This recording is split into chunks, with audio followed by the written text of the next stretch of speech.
پابند زندگی۔ اسلامی زندگی کا خلاصہ ایک لفظ میں یہ ہے کہ اپنے آپ کو کنٹرول میں رکھ کر زندگی گزاری جائے۔ حج کے سفر کو اس قسم کی پابند زندگی کے لیے خصوصی تربیت کا ذریعہ بنا دیا گیا ہے۔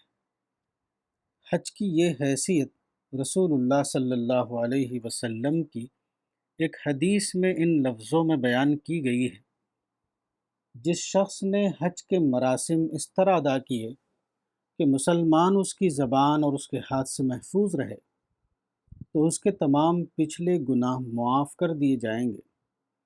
من قضى نسكه وسلم المسلمون من لسانه ويده غفر له ما تقدم من ذنبه۔ تفسیر ابن کثیر، سورۃ البقرہ۔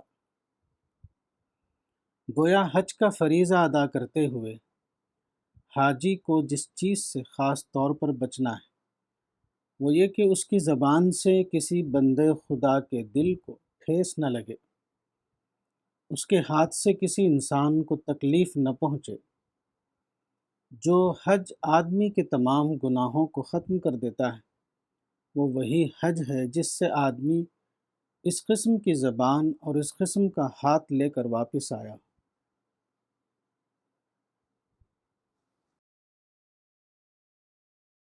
کتاب حقیقت حج، مولانا وحید الدین خان، صفحہ نمبر 101۔